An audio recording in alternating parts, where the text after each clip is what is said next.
as you will have heard, we will record this session so that you'll be able to listen to the answers and the questions that are given here today. And we might put that on our YouTube as well for many other people to listen. So today we have the great pleasure of welcoming Swami Rohan-ji here with us to answer some questions about Siddha Yoga.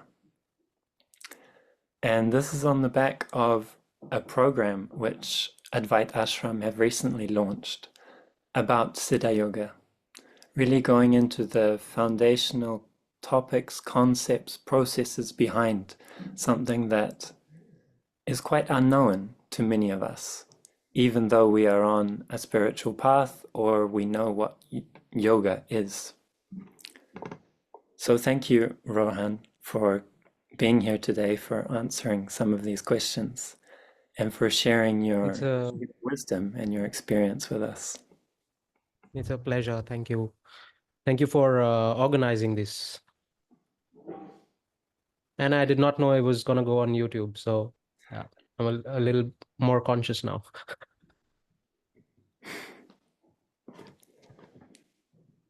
So during the webinar, I would invite you, if you have questions, to post them into the chat. So if anything comes up, if you have something that you'd like to ask, if you've come here today with a question to ask Rohan, then feel free to put it in the chat. There will be time afterwards to answer these questions and anything that might come up during the webinar. So Rohan, a lot of people know what yoga is. A lot of people have seen or even been to yoga studios in the West, and they've done some postures, some asanas, some pranayama. But today we're talking about something which is Siddha Mahayoga. What is so unique? What is special about Siddha Mahayoga? Well, what we see prevalent in the West, which is mostly asana practice and a focus on, nowadays it's also heavily focused on breath work, which is actually just a rebranding of pranayam. But I would say that these are preparatory practices. These are not the actual yoga. These are preliminary practices which prepare you for prepare your body and your psyche for that influx of energy, which is attained once you start to dip into the state of samadhi. So all of the practices which we see are toning the body so that it can sustain that huge influx of Shakti, which can destabilize the entire homeostasis of the body. So most of the yoga in the West is aimed at a very sort of set rigid techniques and rules which are applied to everybody en masse. But what is so unique and distinct about Siddha Mahayog is that there is minimum external rituals and it is very uniquely tailored for each individual. It is more spontaneous and individual, and the emphasis is on the uniqueness of the person and uh, their innate journey, which is not it is not set in stone. Like, it is not the same for everybody. So that is what is very unique about Siddha Mahayog, that it's focused on your individualized journey. And as they say, there are like 8 billion paths to awakening. Siddha Mahayog actually follows that principle, that each individual's awakening process will be different and it cannot be set in stone, or it cannot be uh, fit into a framework. It's not one size fits all yoga, which is what we see in the West. And I guess that's common to many of us who do go to some of these yoga asana classes where there is a teacher up the front and basically all the participants copy this teacher. Whereas in this tradition, we're very much going inside and allowing ourselves to be moved by this divine energy, rather than following the instructions of someone else? I guess it depends on what motivation you have behind. If it's just to maintain a healthy physique and you don't want to go to the gym, instead you use these classes as a medium to tone your body, then it makes sense. I mean, even people who uh, through asana practice they've arrived at certain states, so it's not like it doesn't work.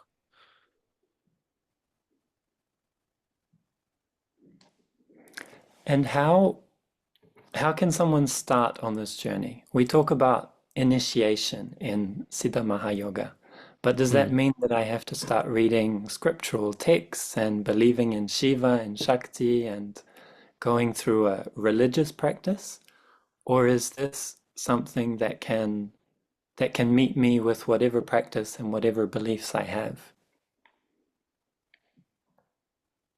um it's just the terminology, I would say. There is no, it's not that you have to indoctrinate yourself, or the initiation is like making you join a certain cult or sect as such, but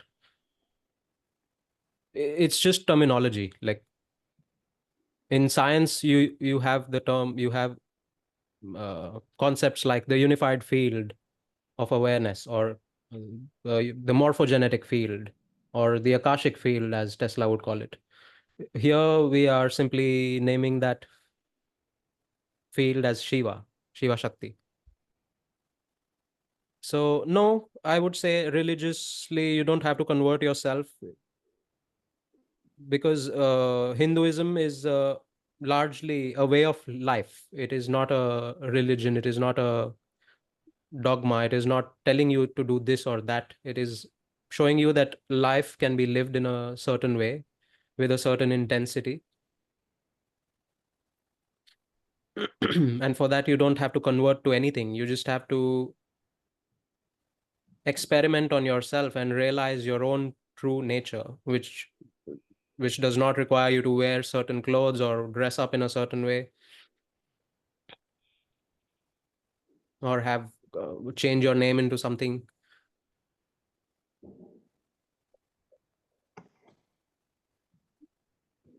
And when we talk about initiation, Hmm. what happens in this process? How is someone initiated?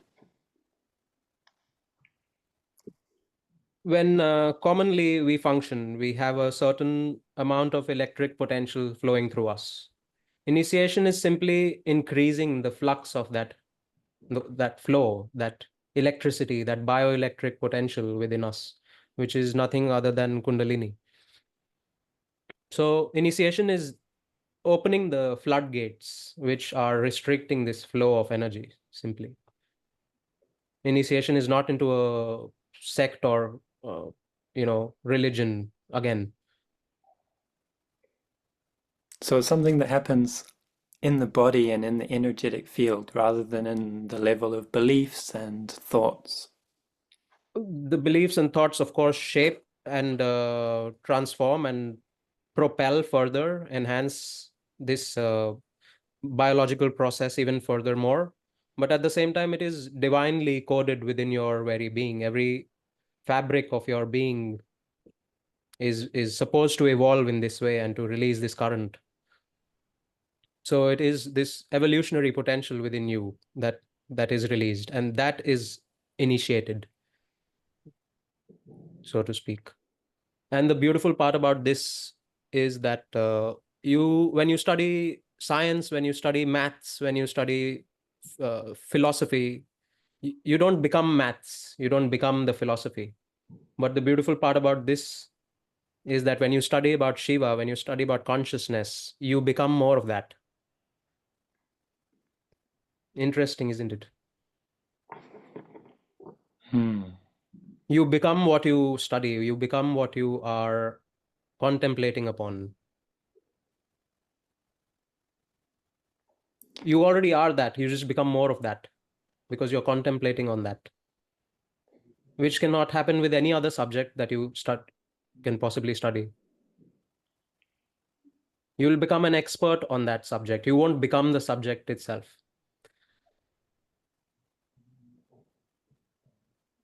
So this contemplation is one part or one way in which we can go about this unfolding process which happens after initiation.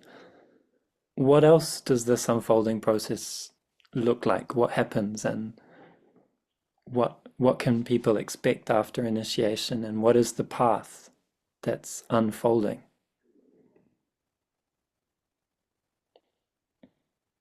Initially, it can be experienced as a shift in perspective, a falling away of mm, many of the restrictions that we um, limit ourselves with.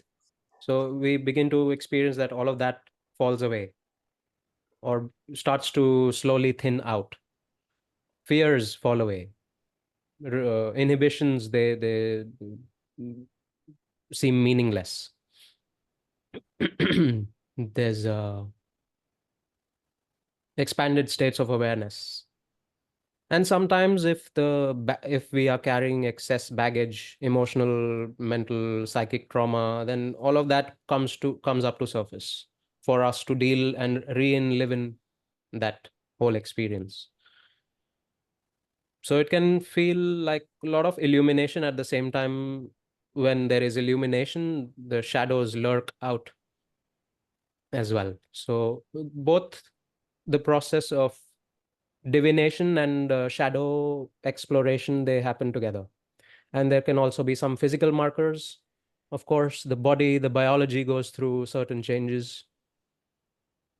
Your sexuality undergoes a huge change. You become softer, you become more um, receptive. So the sensitivity to life deepens. And there are many other markers, and it's all discussed very deeply in the Siddha Yoga course, the program that we have launched. So you can always go in and tally with that signs and symptoms of this process.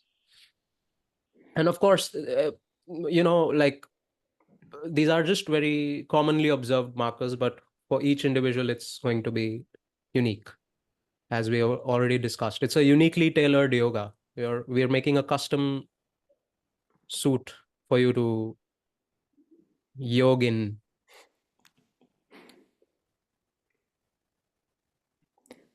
And that process for some people can be full of fear, full of sadness, full of quite difficult emotions to go through. And for other people, that can be a really beautiful and joyful experience of letting go of some of the blockages and some of the things that they felt have held them back in life.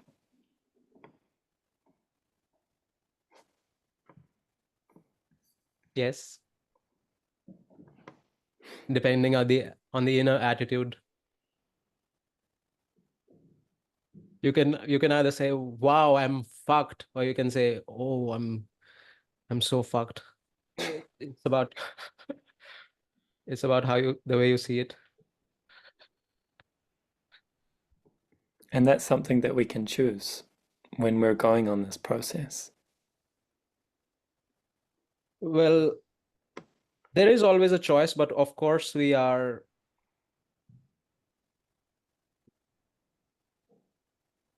conditioned by the previous experiences of our life and how we have been taught helplessness in some cases, and how we've been taught how to overcome all adversity in some cases.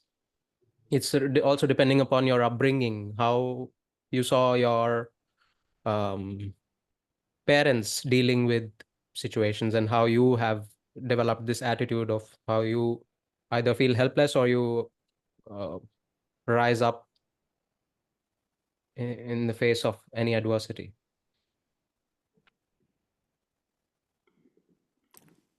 Which is very interesting because everything is completely tailored, completely related to who you are and what your journey has been in this life. And all of this process is the unfolding of these different experiences and becoming aware of these experiences and Yes. bringing them to light, to consciousness. So sometimes people have strange spiritual experiences, or they can feel like they've had some kind of awakening. Is there a way that we can tell whether something is an awakening and is part of Siddha Mahayoga, or whether this is a related phenomenon?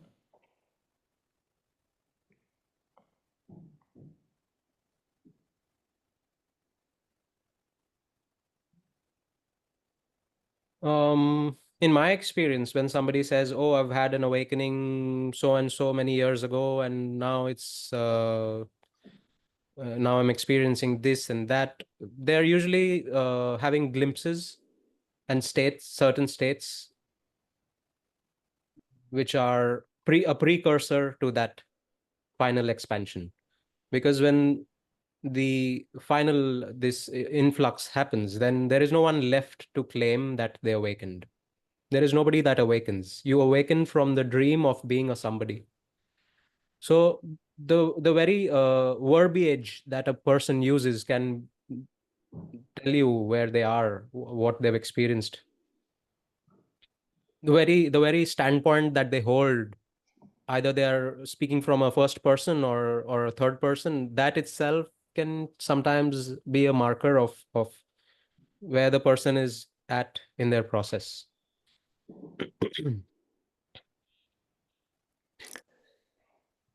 There are some questions in the chat Yeah, as we well. can address those. So the first question from Nikita is, if those states of samadhi can be arrived at through asana practice and discipline, then why is Siddha Mahayoga better, faster, or more natural? Um, in order for you to arrive at those states of samadhi through an asana practice, you have to be practicing that asana, pranayam, pratyahar practice within the guidance and tutelage of a guru or a master who is already infusing those practices with a certain amount of grace. Without that, it won't work. So even with classical Kundalini Hatha Yoga, there is an infusion of Shaktipat, Diksha within those mantras or asanas or any other practice. It is only effective because it has been energized and infused with a certain resonance, a certain vibration. And at a certain point, in order to reach samadhi, you have to let go asana, you have to let go pranayam, you have to let go all of your uh, previously or supports and support systems and crutches that you were using to get to that point.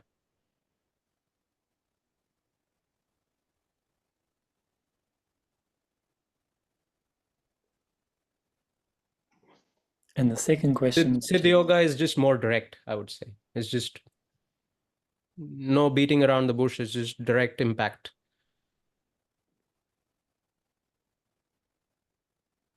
yeah, the second question is related to that. Are these other methods safer or more controlled ways of taking that same path?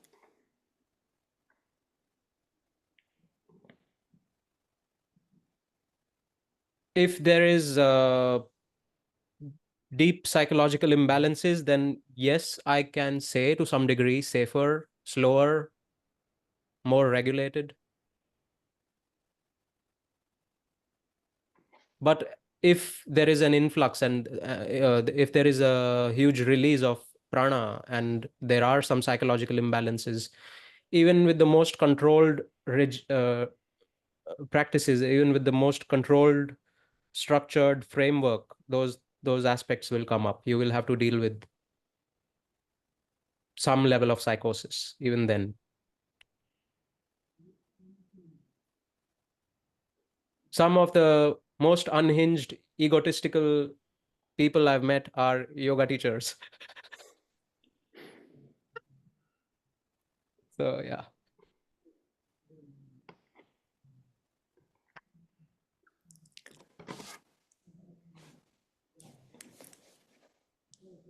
So maybe we can talk now about Kundalini, because Advaita Ashram talks about Kundalini a lot.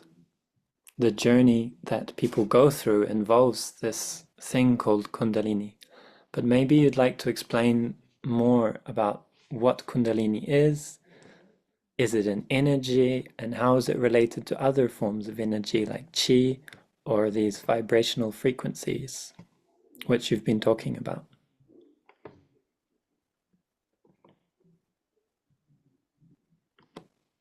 All of the energies are springing out of this condensed intelligence, field of intelligence, which is what we term as Kundalini. It's different levels of manifestation of that energy, which form of that field, Kundalini field, which form chi, prana, or the koshas and the physical body, the antahakarana, the mental body. So Kundalini is at the basis of all of it. It is that power of manifestation, which is bringing out all of creation from out of nothingness. It is that force which is enabling the void of Shiva to manifest as material density. And in the human body, it manifests as prana kundalini, as chi kundalini.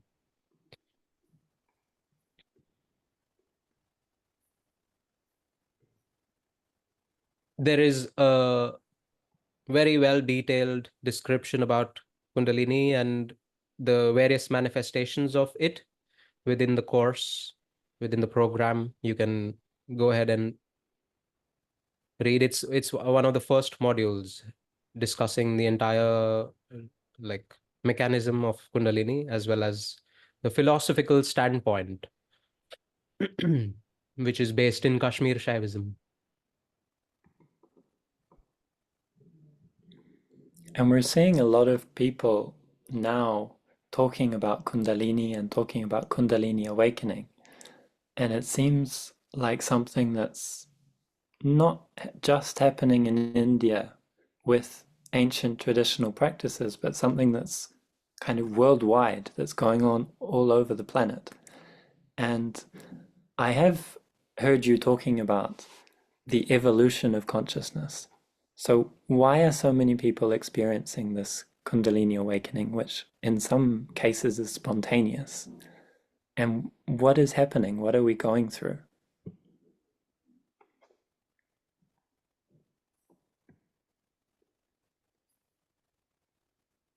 Well, so many factors we could say. There is exposure to so much information through the internet.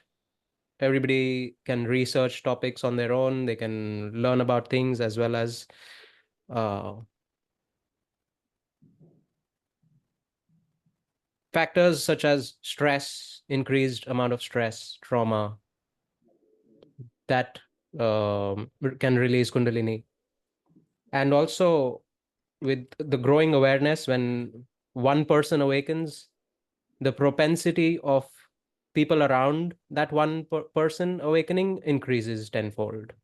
So it's like a chain reaction. It's like a ripple effect, wherein if one person pops, then others around them start to experience that effect as well. Because Shakti is contagious in many ways. It can spread like wildfire. But how responsible is that to just activate someone without any support structure? That I have written some articles upon how in the West there is not enough support structure set up within the society that allows for this process to evolve and mature. Whereas in Eastern traditions, the whole society is based around the evolution of this current, of this energy.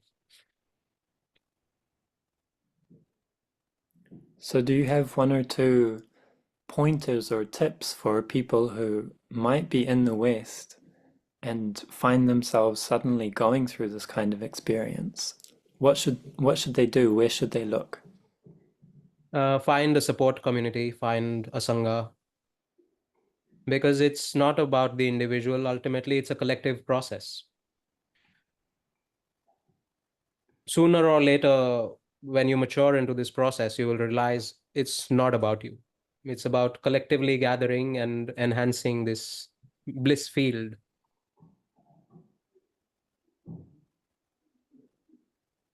Find a teacher, find someone who can take you to the penultimate point of dissolution.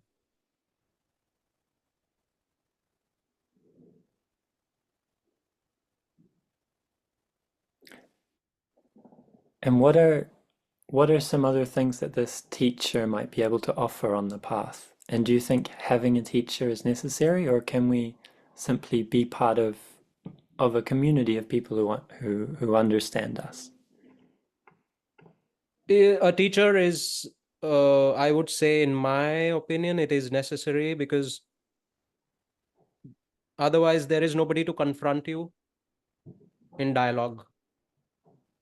There's nobody to mirror you or um, reflect. Apart from the intensity, the intensity of transmissions that take place, there is also this mirroring aspect. Through dialogue, a teacher can gauge where you are and what is exactly needed for you to look into. That cannot happen with any amount of reading books. It only happens through experience with a living embodied teacher. They find faults in you, you find faults in them, then you go through this whole process of realizing we are the same being, and then there is this merging with your teacher to such a degree that there is no separation left. And once that happens, then you don't see anybody as separate. So I feel that is really important. You cannot arrive at that just by yourself alone, or even within a community wherein nobody confronts you, nobody argues with you or tells you that what you did is shitty and it's not nice. You have to look into your shadows.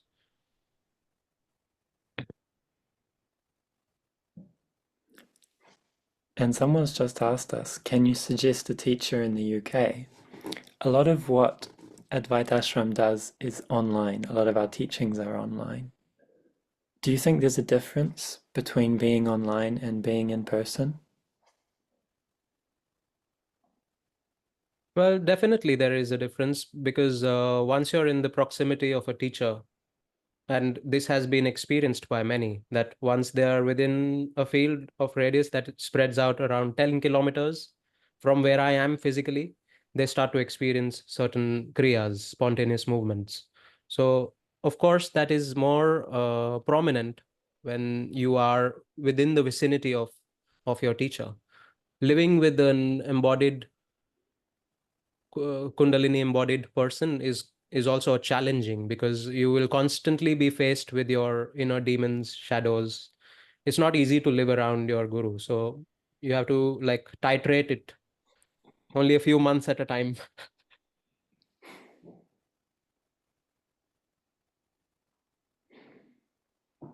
And we know from experience that the retreats that we hold at Advaita Ashram are places where a lot of this energy comes together in one short moment. And you know how much drama goes on in such retreats. You were part of.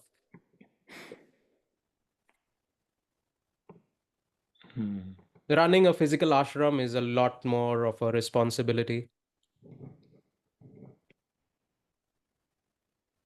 So what are some of the benefits that people can get from receiving these teachings online through the Siddha Yoga course that you've developed? Well, the first ever benefit would be that you don't have to spend a huge amount on flight tickets and stay at your teacher's ashram or hermitage or whatever. You can access the teachings and transmissions at your own pace whenever you want, whenever you have the time. And yeah, you don't have to follow rules and restrictions laid down by your teacher, which can be quite strict and which can be quite intense sometimes. And not to mention the fact that if you're in India or Europe or UK and you're just connected to a global community, you feel part of something much larger than yourself. It's like you're globally connected to a hive mind.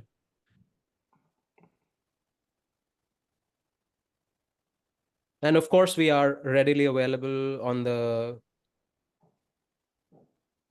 just a call away, and we can connect, have online one-on-one sessions when that is needed and required.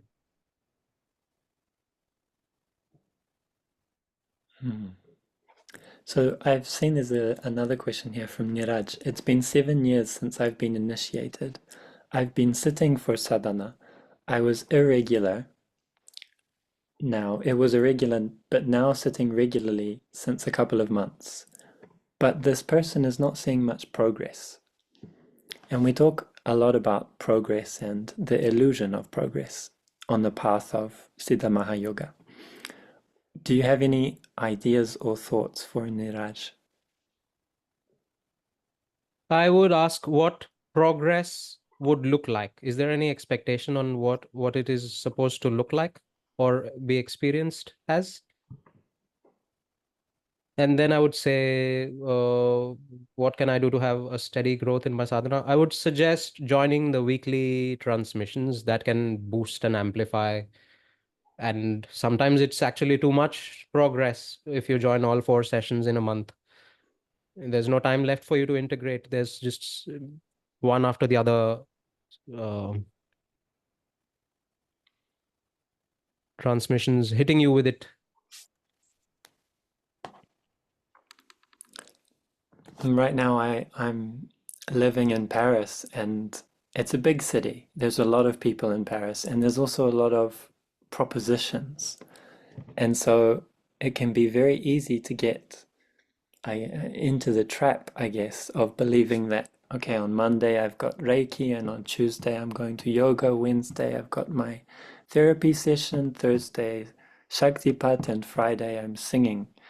And at some point, this can be too much. Would you agree with that? Yes, also it's just the fact that you need constant stimulation every day, entertainment.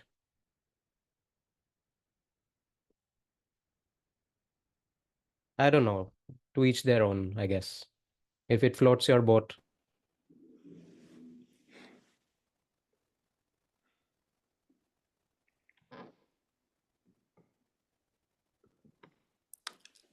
I think we can also look at the question from Julia. How does Shaktipat support or address deep physical contraction in the body? What are the mechanics behind it?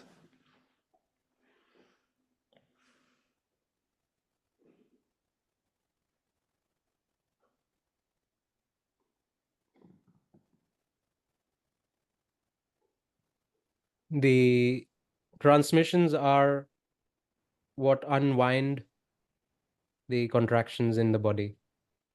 Because according to the philosophy and according to the science of yoga, the physical body is just a manifestation of a deeper energetic current. There's layers of koshas. It's one layer upon the other, like an onion. The outermost layer is the physical body, which is contracted only because there is a block internally in the energetic body. So we address the root instead of the physical contractions. We focus on enhancing the flow of energy, which will ultimately iron out the physical contractions.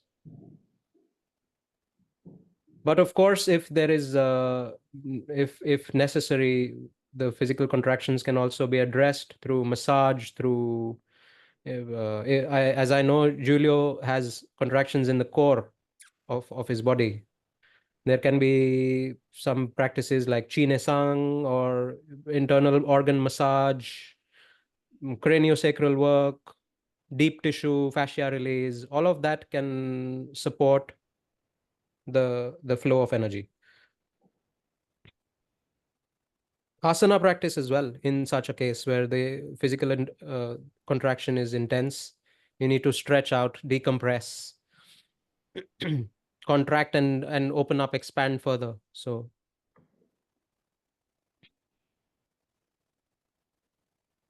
And many of these offerings or practices can form part of our sadhana, part of the things that we do on our unfolding process. Do you have any other suggestions like meditation or contemplation that are important for a safe and secure unfolding? um,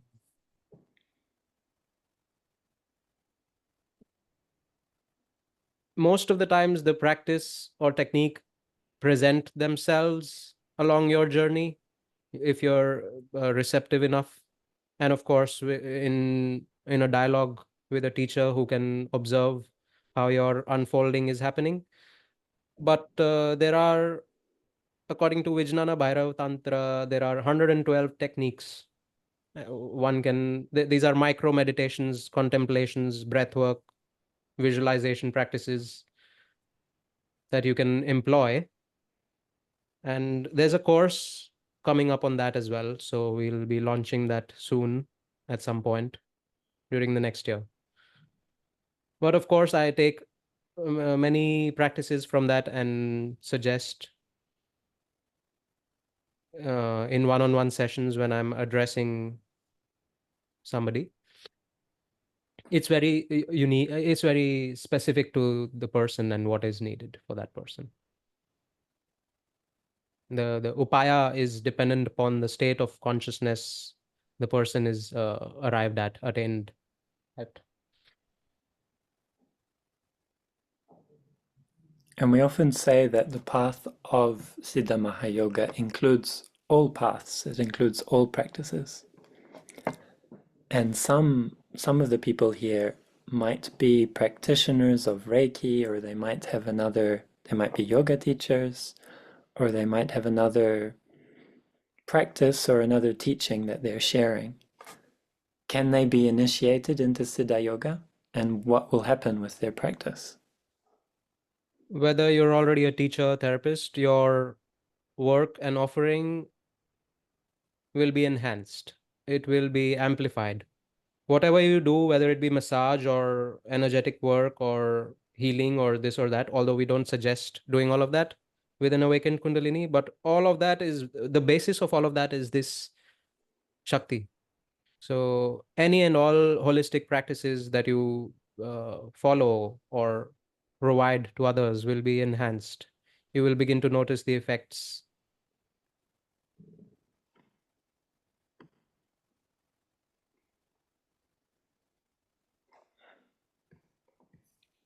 And you've been helping people, Rohan, for many, many years now. Are there any things that you've noticed about the Kundalini unfolding journey, about your own journey, that would be interesting to share with everyone today?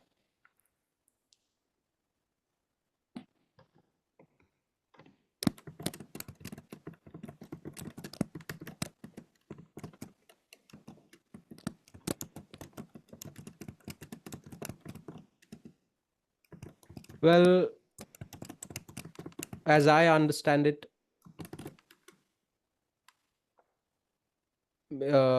it is not about the individual. It is a collective process. That's what I've come to realize in all of these years. We are as strong as our weakest link, as a race, as humanity.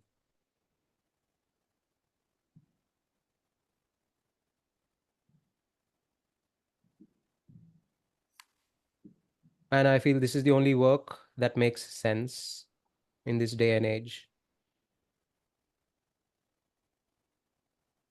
And everyone must take responsibility for themselves.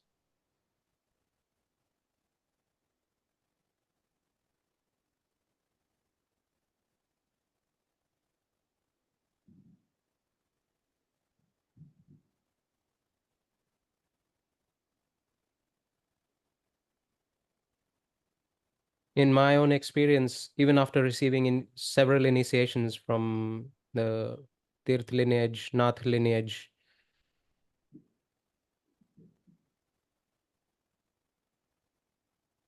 receiving Diksha from many lamas, rinpoches, from the Vajrayana tradition. Ultimately, it boils down to your own self surrender, your own recognition. Nobody can do that inner recognition for you.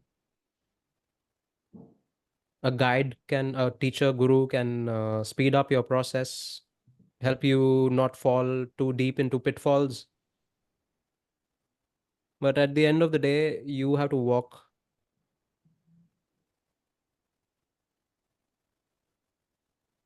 But you can also feel safe in the fact that you're not walking alone. We're all walking hand in hand together, as Ramdas said.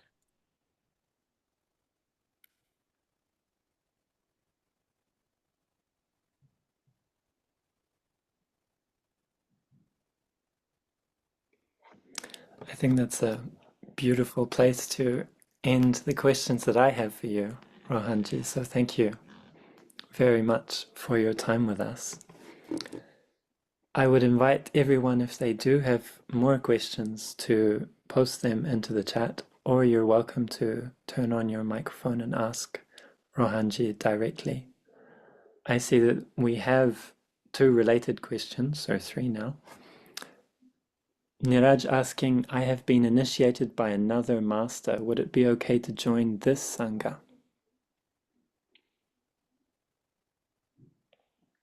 Depends on what philosophy, what darshan system you have been earlier initiated in. There might be some contradictions to Shaivite philosophy, but yeah, of course, lamps are many, but the light remains the same. So you can join any Sangha.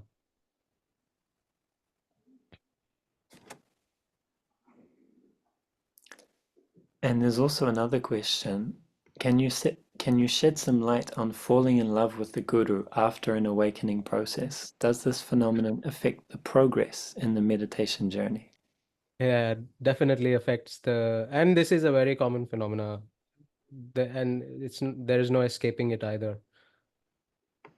Because what is love? Love is the recognition of yourself in another. And that is the whole process. I mean, the whole idea of having a guru is so that you can let go this limited sense of self and see yourself in that other person. That is what we define as love. Does this phenomena affect the progress in meditation journey? Of course, it speeds up the whole process, makes it much more difficult, but also the difficulty and level of challenge is directly proportional to the at which you're progressing, if you know what I mean. As Osho used to say, my whole task is to trigger you into awakening.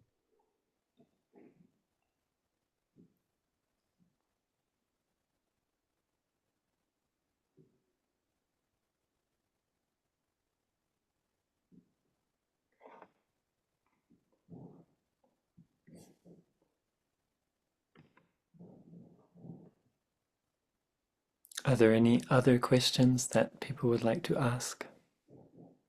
Jennifer has asked a question. I experience a lot of physical issues now that I'm attending the weekly sessions. This is a common pattern in my journey, thus why I fell away for a while. What is the meaning and what to do? So when we speed up our entire biological um, mechanism, which is what Kundalini awakening is in this system, all the doshas or all the defects or all the hidden latent diseases of the body start to surface, because not only is it a speeding up of your entire biology, but also it is triggering a detox process. So what detox can look like is a surfacing of disease.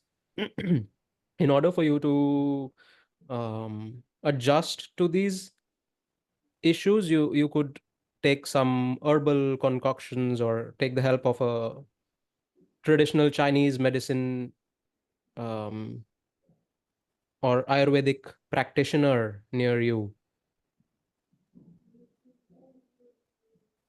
and reach out to either one of us, reach out to any one of us. And if you could describe some of your symptoms, then maybe there can be a herb that even I can suggest from a very basic knowledge that I hold. I can also help with that. But yes, it is a very common thing that diseases come up, and sometimes the energy does not simply eradicate that, but you need some herbal support.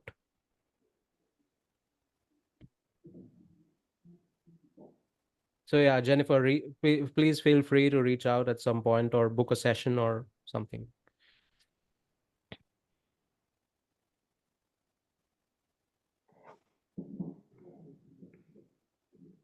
There's also a question from Andressa here. It seems every action I take from thoughts conditioning seems to be ineffective, and with every frustration, ego disappears more and more.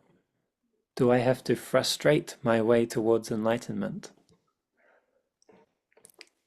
She says she was hoping for some balance, but in this void of not knowing or wanting to do anything, she is waiting for breaking out of fear. What can you suggest?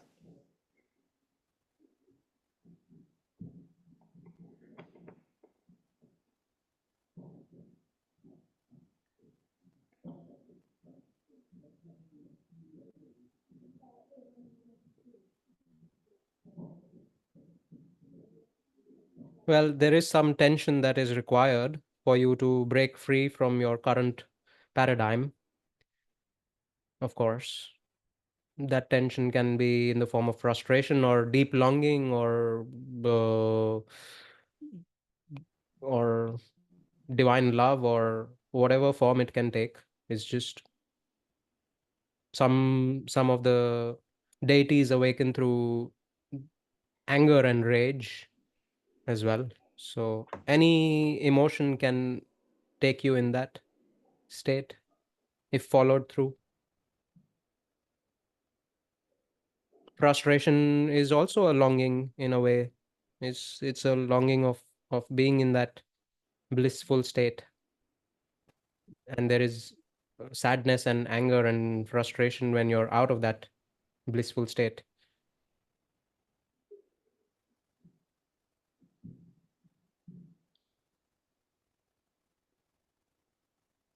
Just follow whatever emotion arises. That's the suggestion.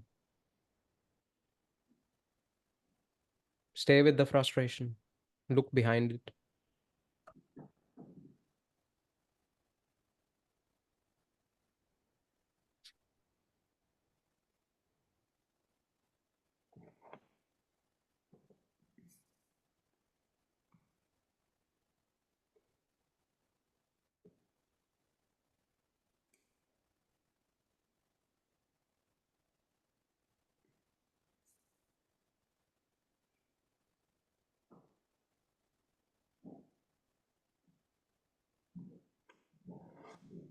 I think we have time for one more question if someone would like to ask.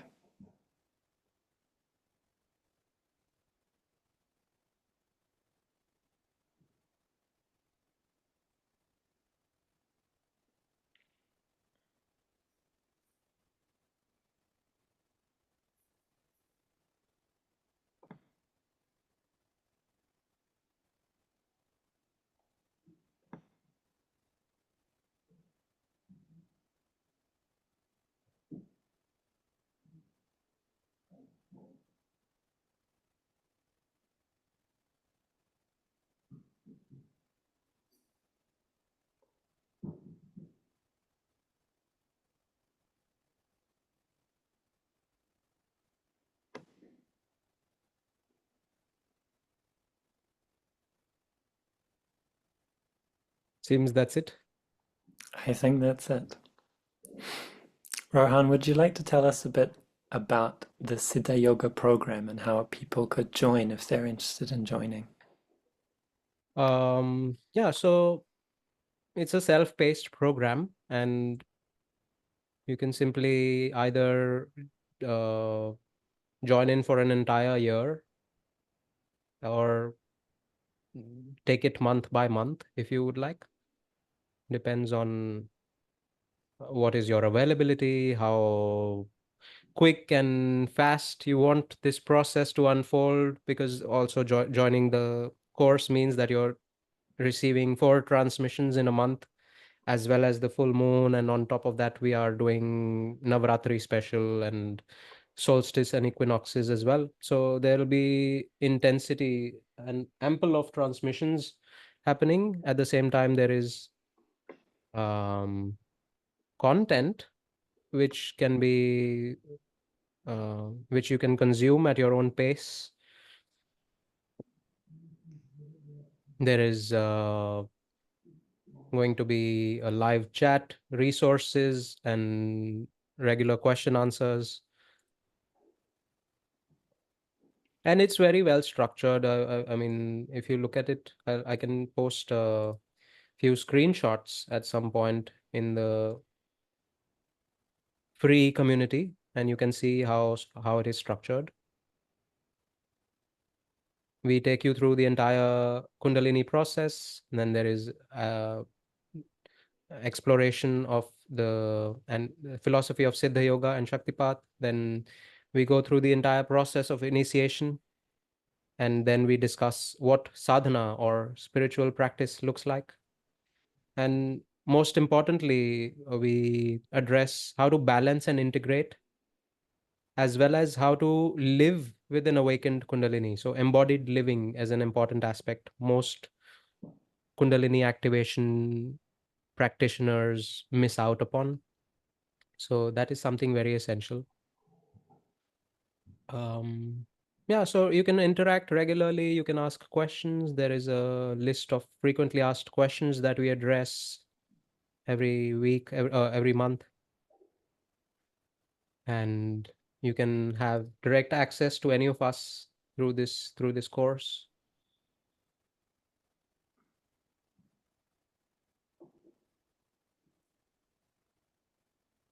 What I feel is the best part is it's thought through in a way that the process can become quite intense for some people, and they need to take a break, so they can pause with the program and continue at a later stage. So that is something um, not many courses offer.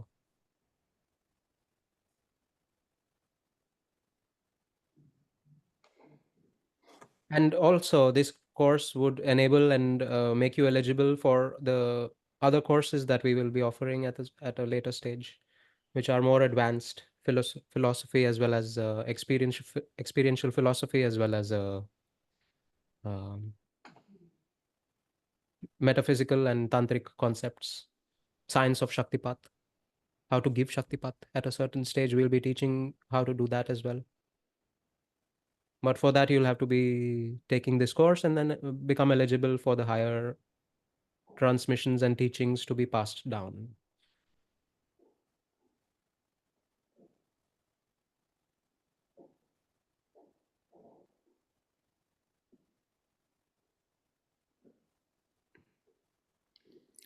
So, as Rohan just mentioned, we have our Navratri Equinox event, which is coming up this Monday at 6 p.m. European time, which is the same time of this event in whatever time zone you're in.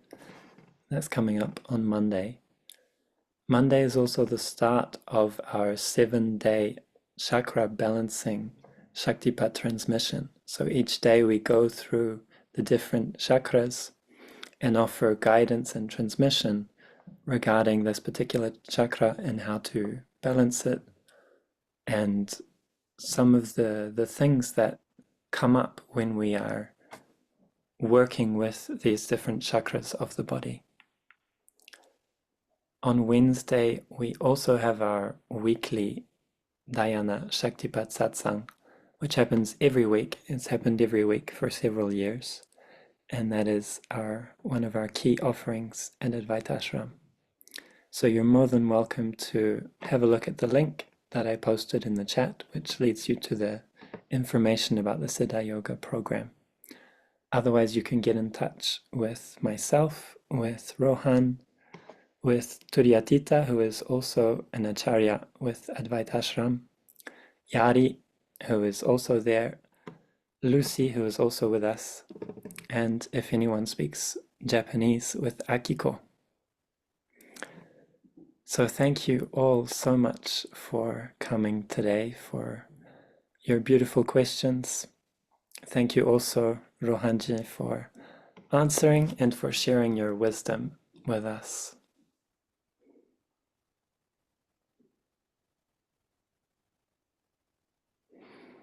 Namaste. Om Namah Shivaya.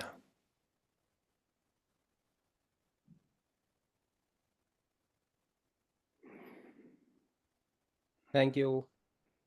Good night. Good evening.